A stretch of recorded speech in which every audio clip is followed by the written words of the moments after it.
conferences happened. And I want to start by inviting to the podium to Dr. Stefan Becker, who is Vice Provost at Lehman College, who is going to be representing President Jose Luis Cruz from Lehman College.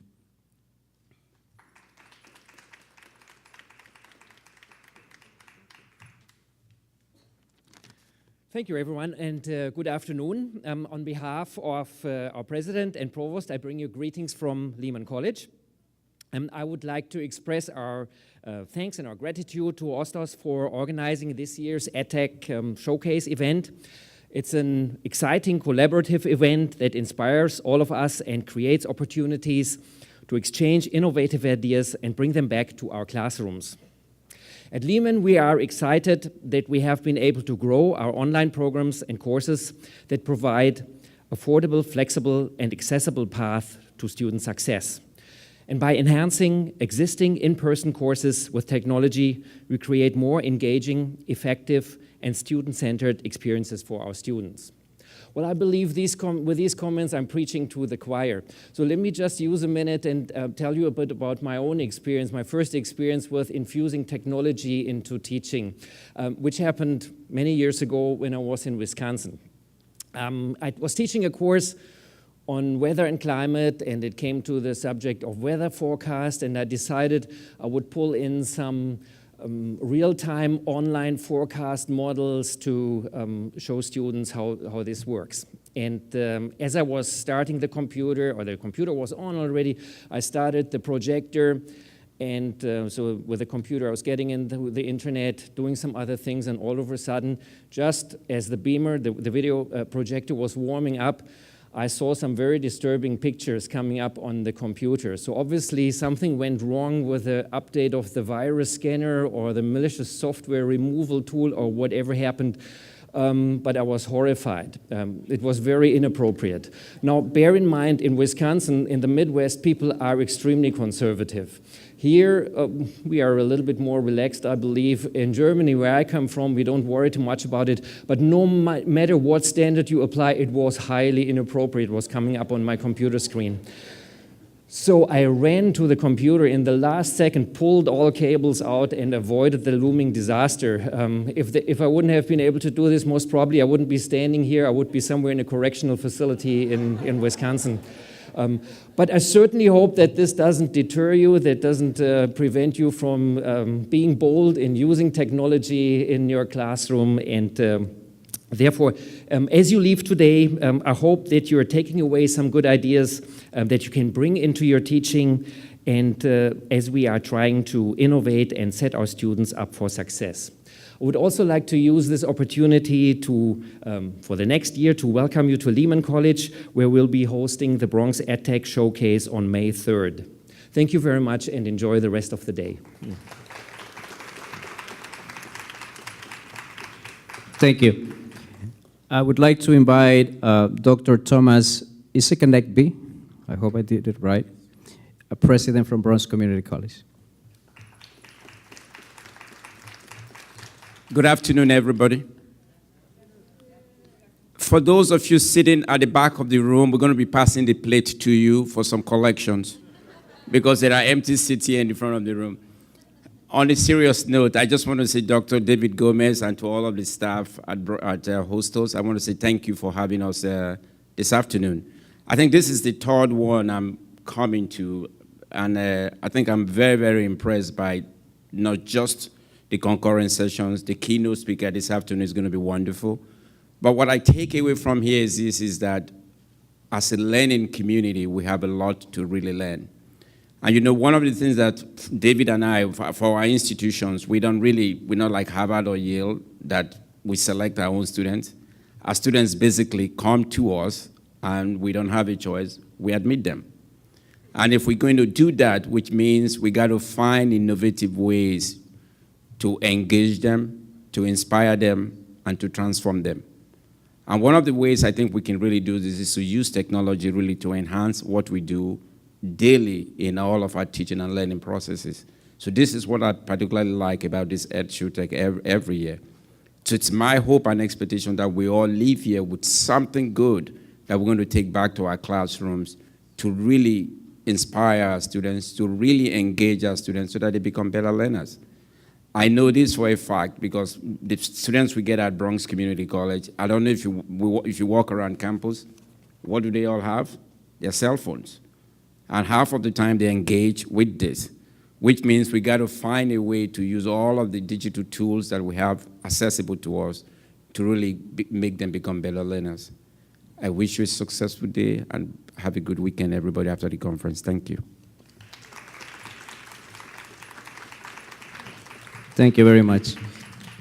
And last but not least, I want to invite Dr. David Gomez, President of Hostos Community College.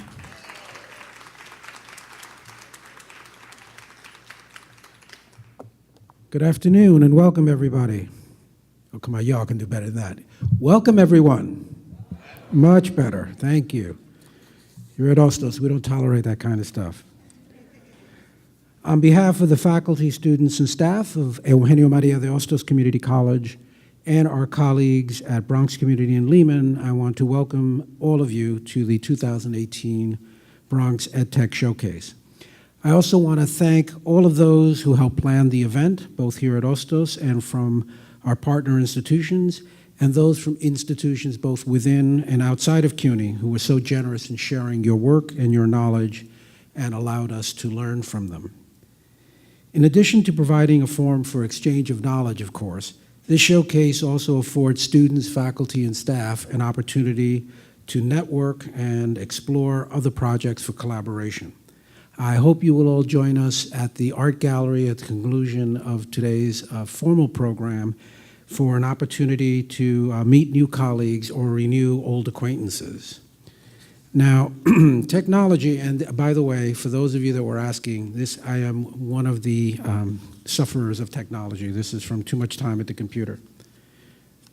I'm going to make up a better story about, a boxing match or something, but educational technology in the 21st century has obviously had a profound effect on higher education. Now, beyond merely accessing and delivering information, it's also served to challenge conventional thinking about how we solve problems and how we engage students. Indeed, the very definition of pedagogy has been so transformed that the founders of the University of Bologna, for those of you that are not familiar, the oldest university in continuous operation since 1088, although there's a dispute whether it was 1088 or 1144, but any historians in the room? Y'all can solve that one.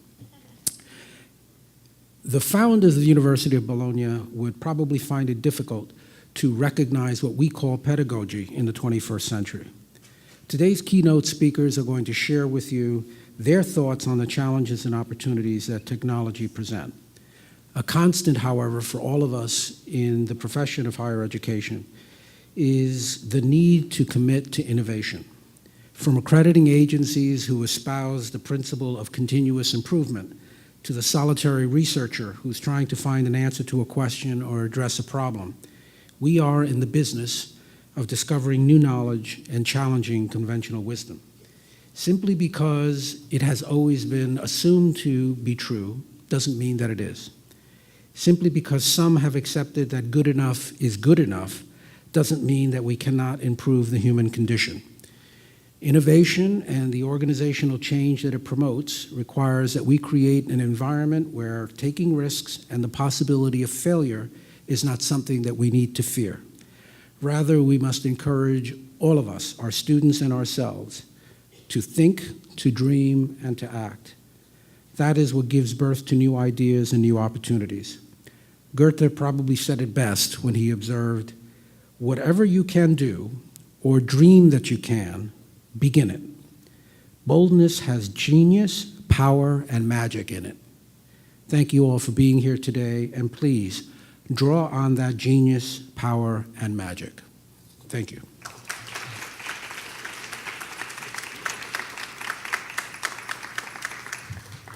Thank you, Dr. Gomez. I want to give a big shout out to the steering committee for this conference. If you guys can stand up so we can acknowledge you. We have Albert Robinson, Mark Lernerton from Bronx Community Colleges, Kay Lyons, myself from Ostos, Steve Castellano from Lehman, and we have also Olena Shatko from Lehman College, who is actually at the hospital. She's having a baby. So earlier we were joking that we would have a showcase baby, but we're happy that she's doing well so far.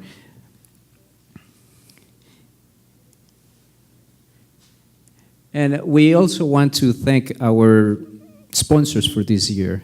We have B&H, Blackboard, Turnitin, Princeton, ReviewTutor.com. Thanks for all their support. We are able to organize this event, and we want to make sure that we continue this tradition of offering you good food. Did you like the food? Yes. Good. And we also have, later on, we have a nice reception where you're going to have nice prizes as well. So you have to be present to win, so make sure that you stay here for the reception as well. And I'm going to introduce to you our first keynote. And when we were planning this, this conference this year, we wanted to see how we could connect all of the information that you're getting in every concurrent session in the morning, and how then we can start putting together all of those ideas.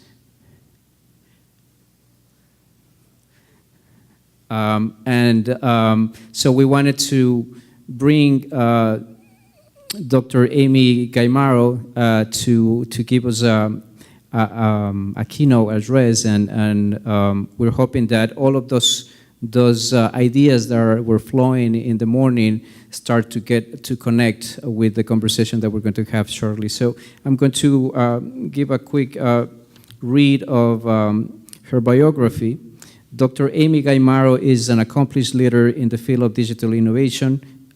She has worked at several higher education institutions, paving the ground for innovative digital pedagogies. Dr. Gaimaro has over 15 years of higher education teaching experience in web-enhanced, hybrid, and online formats at Molloy College, Long Island University, and Nassau Community College.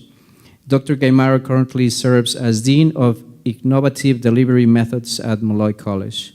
In her current role, Dr. Gaimaro advances the educational mission of academic excellence to support the delivery of high-quality student-centered programs in a variety of formats by fostering innovative teaching and active learning. She provides leadership in the use of technology associated with web-enhanced, hybrid, and online instruction. She is active in a number of higher education professional organizations, such as the Online Leadership and Administration Committee for the University Professional and Continuation Association and the Online Learning Consortium, and frequently presents at professional conferences on her academic interests, including academic innovation, online faculty development, and leadership in online higher education. The topic of the keynote address is digital innovation as a key to success, the student success. So please help me in welcoming Dr. Amy Gaimaro.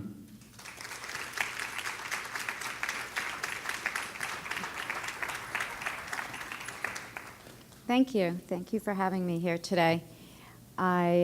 Before I get started to talk about digital innovation as a key to student success, I would like to talk a little bit about my background. I started in higher education in the late 1990s, teaching computer classes. And that really influenced me to bridge my passion for teaching along with technology. So in the late 1990s, as I started teaching more computer classes, my interest began to transition into instructional technology. I worked in the Division of Education. I worked in assessment and accreditation. We were one of the first schools to adopt an electronic portfolio system. As a matter of fact, I was part of the FIPSI grant that LaGuardia Community College was sponsoring back in the day, and Molloy College was among the participants in that grant program. Then I moved into hybrid learning because as I was teaching instructional technology, I had to teach about hybrid and online formats. So that sparked my interest. And then when I was studying in my doctoral program, I was taking hybrid courses. So then I moved into instructional design. And I worked at Long Island University for many years, and I worked with many instructional designers across the Brooklyn and the Long Island campus. And I developed the first online faculty development curriculum using Blackboard. And we had faculty go through that particular process. I then moved into Director of Online Learning at St. John's University, where I redesigned their faculty development program, hired many instructional designers, and I also had a student support team to address the needs, the unique needs of online learners there. So then Molloy College asked me to come back a few years ago and as dean. And my original title, interestingly enough, was going to be Dean of Non-Traditional Programs. And I begged them to change that title because I really didn't want to have a title that began with a negative. And I didn't want to isolate a particular group. So we came up with Dean of Innovative Delivery Methods, which I think really encompasses everybody in the higher education system, not just adult learners or post-traditional learners, but everybody that is a part of the higher education institution. And when I started, Molloy only focused on hybrid learning at the graduate level on a very limited basis. And as of the spring 2018 semester, we have over 1,600 students that are studying in either a hybrid and or online course format. So we've really increased that, and what was needed at Molloy was an entire faculty development program. They had LMS training when I arrived, and it was up to me to hire instructional designers to build a team and to build the quality that the institution I work for has been known for. So we've been very successful, and you know, we continue the mission of the college, and we are very much upholding the quality that they're known for. So that's how I arrived at this juncture of my career. So what I'd like to do is start on a personal note. So you might be wondering, why is there a map here? But you can see where we are here today at the conference. And you're going to see a red star, which is not that far from here. That's where my parents grew up. That's where my grandparents lived. And as a child and a young adult, I spent much of my time here. So I really feel like I'm coming home to the Bronx, and I want to thank you for having me. And just by a show of hands, how many Yankee fans do we have out there? Do we have Yankee fans? Go Yankees, yes.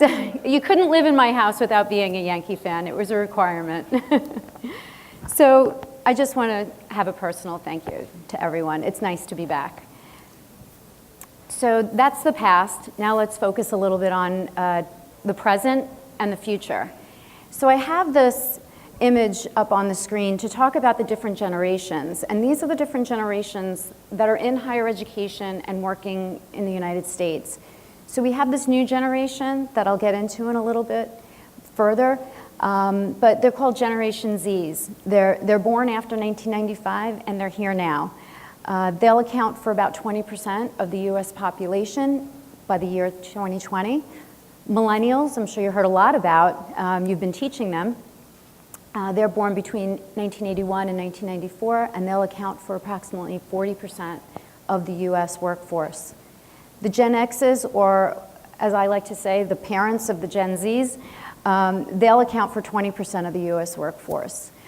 The baby boomers, they'll account for about a little over 20% of the US workforce. So I just want to set the context of the different generations, because you'll understand in a little while when I start talking about different student populations that we serve in higher ed and their unique needs. So we'll start with Gen Zs. They're known as the post-millennials. As I mentioned, they're entering college now. There's approximately over 50 million of them in the US. And they do differ from the millennials. And I want to talk about those particular traits and how, as faculty, administrators, and staff, how we need to pay attention to this generation. So let's focus on some of these traits. We have technology. The Gen Zs were born with smartphones and social media. It's the first generation where they were born with that. So mobile computing is key. The technologies that we adopt need to be mobile friendly. The information that we send out, they like mobile. They also, as far as using technology with their learning, they want to participate in their classes with the mobile technology. They want to be hands-on. They do not want to be, their preference is not to be passive learners, to sit in a lecture and then take a midterm and a final. That's not their preference. So they want to be active in their education and they want to use digital tools. They are diverse. Gen Z embraces multiculturalism, informing their attitudes on social issues. They're pragmatic. They don't remember 9/11, but certainly they grew up hearing about it and reliving it. They also have been exposed to some financial challenges perhaps their parents have faced, as well as the student loan debt crisis that they hear. So the Gen Zs are a little bit more focused on getting more value for their education and maybe not so open to taking on the student debt that the millennials have taken on in the past. They are career focused, so they'll talk about their careers, and probably their Gen X parents will also talk about their careers, what's going to happen at the end. So we need to communicate the advantages of that bachelor's degree, that college education. They're entrepreneurial. Gen Zs are 55% more likely to start their own business when compared to millennials. So that was an interesting statistic. The next generation, not really a generation, it's a combination of generations, but there's a group of students that are growing in population called the post-traditional college student. Anybody hear of them? Serve them? You know, again, they're also known as non-traditional students, but they're becoming more the normal today. They are also diverse, like the Gen Zs. They're more likely to be women. They're career-oriented, like the Gen Zs. And they need flexible and accessible education. May not be their first preference. They may, prefer to be in a classroom, but because of work and family obligations, it makes it impossible. So, creating this engaging online or hybrid learning environment is really key. The Lumina Foundation, I just want to read two statistics that I found very interesting. 38% of students with additional financial, work, and family obligations leave school in their first year. That's a big number, 38%. So what can we do in higher education to retain these students? We have to think more in terms of flexible and accessible, yet keeping that quality. Also another statistic, $1 million, there's estimated, will be lost in wages due to not having a bachelor's degree over a student's lifetime. So that's something that's really important. What we're doing at my institution is we're really focusing on, my office focuses on this particular demographic with creating degree completion pathways. So how we've done this in many ways.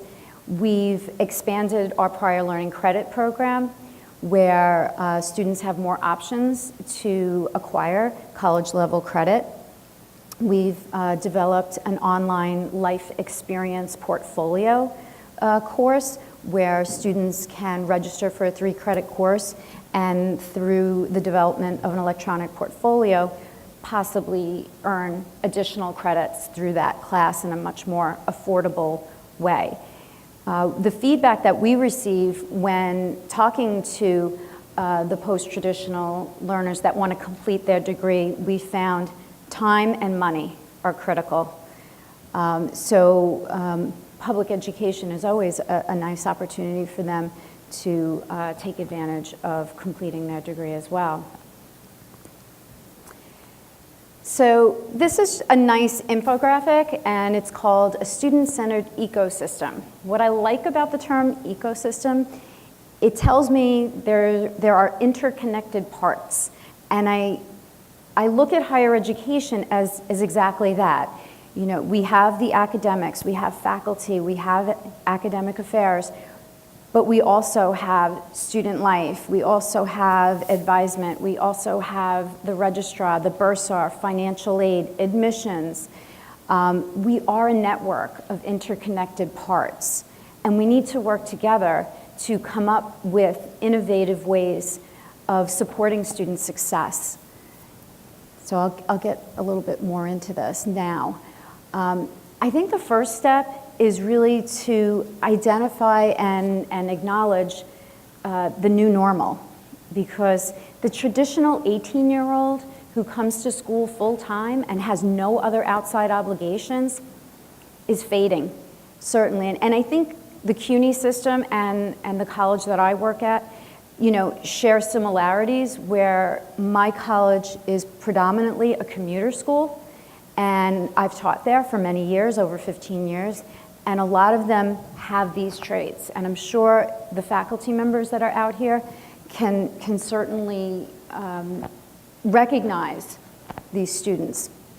So 74% of all undergraduate students today have at least one non-traditional characteristic, and here are just 6 of them. 66% transfer between institutions prior to completion. 62% work either full or part-time. I'm sure most of your students do. 43% attend part-time, and that's what we're finding with the post-traditional learner. Because they work full-time and have family and they're trying to attain that degree, they're attending college on a part-time basis. 28% have at least one dependent.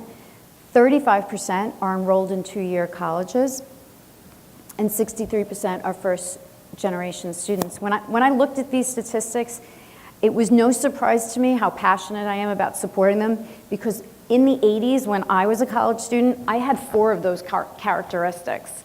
So that's what's really interesting to me. I said, oh, okay, I guess I was ahead of my time. But I was the new normal back then. So what does this ecosystem look like?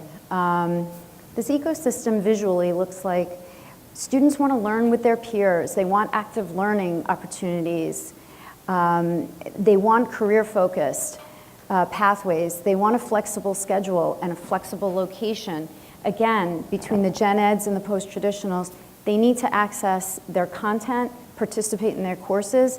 Their mindset is anytime, anywhere learning. So it's hard for me to see out there, but how many of you teach in alternative delivery formats, whether that be hybrid or online? Okay. Maybe when we get to Q&A later, we can talk a little bit more about that, and talk about maybe some of your challenges or your successes in those delivery modes. Now, it's not easy teaching, I'm sure you can attest, in hybrid and online, and that's why I advocate and I completely support a comprehensive faculty development program when colleges are moving into flexible schedules and locations, because it's really important that faculty partner with an instructional designer or perhaps an instructional technologist to make sure they're meeting their learning objectives and keeping the quality of the education as good as it is on campus. And that seems to be a lot of the fear that I've experienced at 3 different institutions, and I've worked in this field, that it's the fear of not having the same high quality learning experiences. And when educational tools, technology tools are selected in a purposeful way, and they meet the learning objectives, we can do that, and we can do that together. So here are some design principles. These are pretty straightforward. You know, today we need to work together collaboratively as an institution to help guide students achieve their goals from the very start, from admissions all the way to retention and graduation. Help students make wise financial decisions. They're price sensitive. I can't not open my email on any given day talking about how higher education is turning into a retail business. It's the parents and the students are very price sensitive today. They don't want to take on that debt. Prepare students for college level work. I was a first generation college student in my family. What orientation programs are we providing our students? We're seeing a lot more leveraging technology to provide orientation. In my particular office, we're working on an online orientation for our online students, and we are very conscientious of the different offices. We met with the library. We met with the vice president of mission at my college. We're a very mission-focused college. She was very concerned that we should integrate mission into our orientation, which goes without saying, we absolutely will be doing that. And so we're working with different constituents. I find my office seems to be the huge collaborators on campus. And when I hire people, I really look for that trait. I look for sort of those soft skills when I hire people, because we're not an academic department. You know, we're not the business school, we're not the education school, we're not liberal arts. We support everyone. So being collaborative is key. So again, allowing students to adjust the timing and format of education. We've recently reached out to all of our hybrid and online students, and they were very forthcoming in providing qualitative responses. And I can't tell you how many students said, if you didn't have as many hybrid and online course sections available, I would not be in school today. So we love those, you know, phrases and sharing of their appreciation for what it is that we're doing, because we're not only helping the post-traditional, but we're helping the new normal. The new normal, you know, they do possess those traits. They're balancing work. And most of our online classes are offered at the undergraduate level. And I can tell you this, that they fill up very quickly. They're the first sections to fill. There are students that we have that are doing internships in Manhattan. We're not far from Queens. And they're in Manhattan 2 days a week, and then they can balance with being on campus as well as taking some online classes. And they're able to do that in a given semester. So they appreciate it tremendously. Advisement.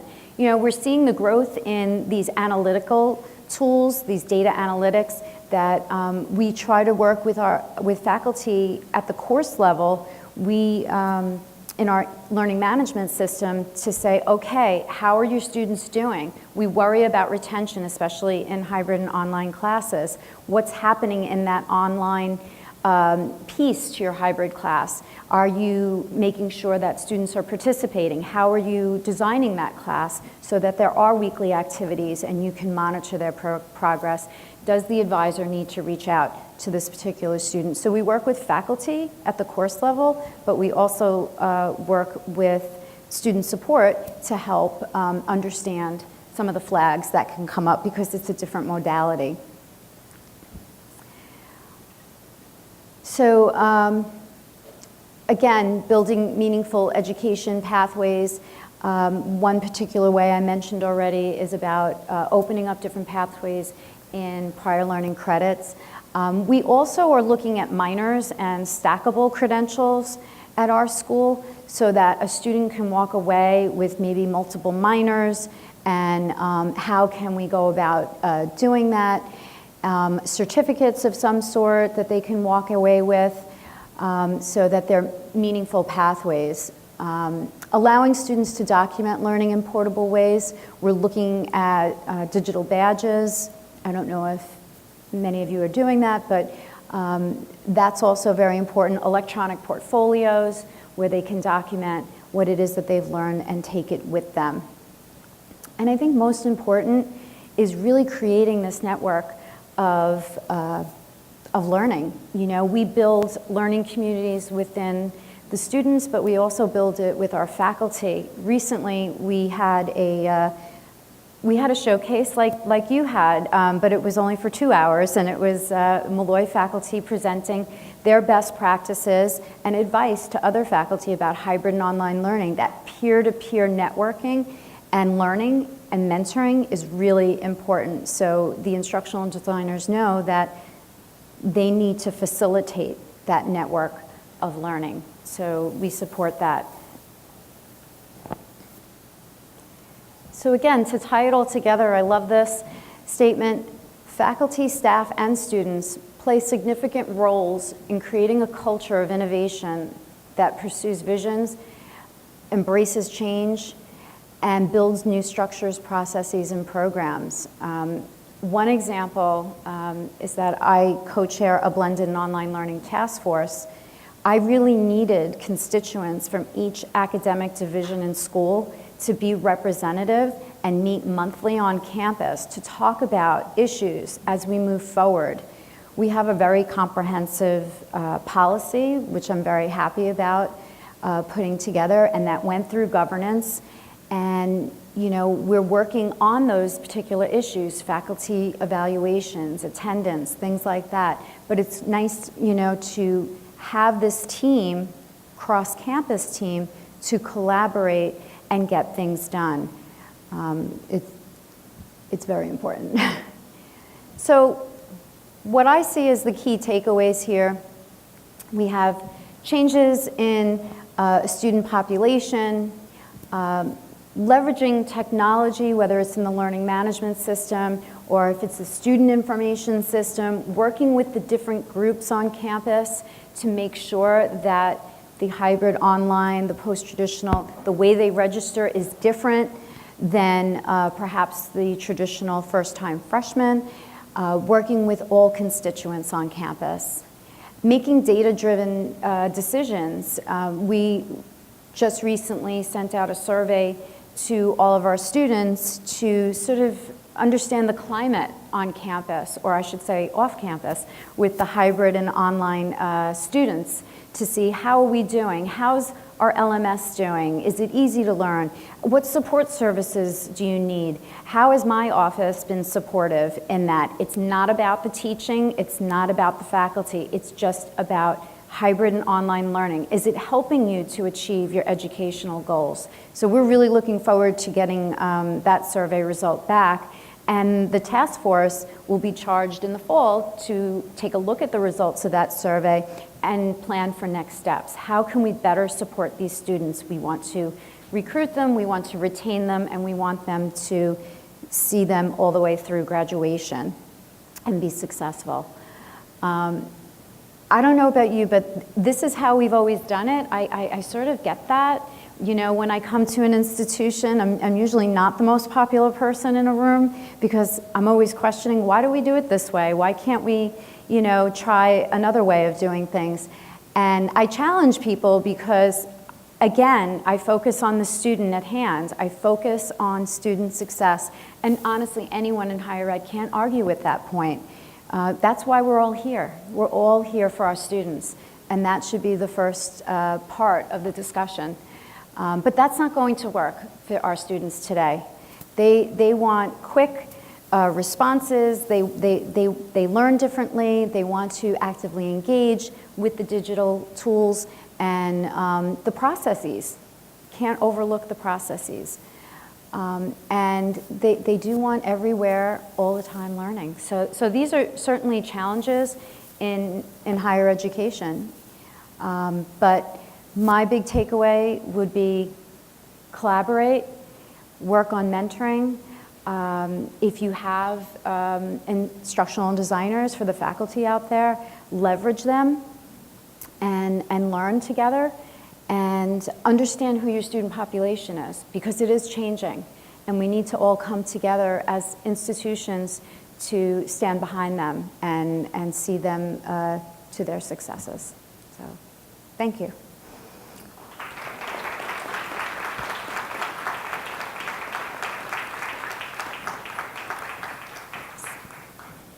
Okay. So I think we have a few minutes. They're going to bring the lights up. And we have 2 microphones here. If you can raise your hand, and we'll bring the mics to you.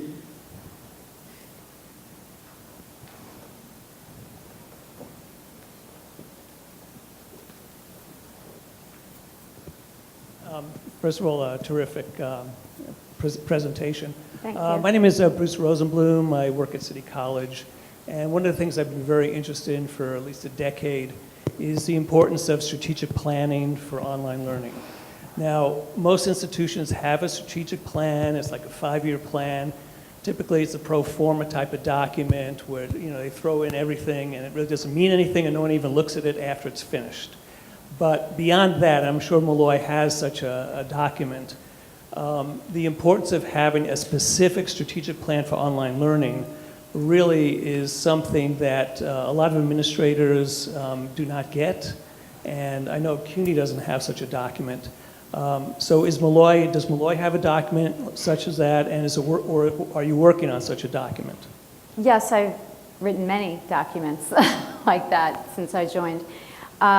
Really, we tie up the different areas of the Office of Academic Affairs are required to write strategic plans, whether you're in an academic division or not. So yes, we are required annually to then update. So we write them and then we need to update them. So it is an annual process. And part of the mission and the strategic plan, the overarching plan, includes alternative delivery formats at Molloy. So it's really important. I also want to mention, it's a very good question, I'm also a Middle States peer evaluator, so I do visit colleges, and I'm that distance ed lens, that I use, and they're looking for that. So that's really important. Middle States does want to see, what sort of planning is going on surrounding online learning, as well as how faculty are prepared. That's another big area. They want to know that. So thank you. There's another question to the back.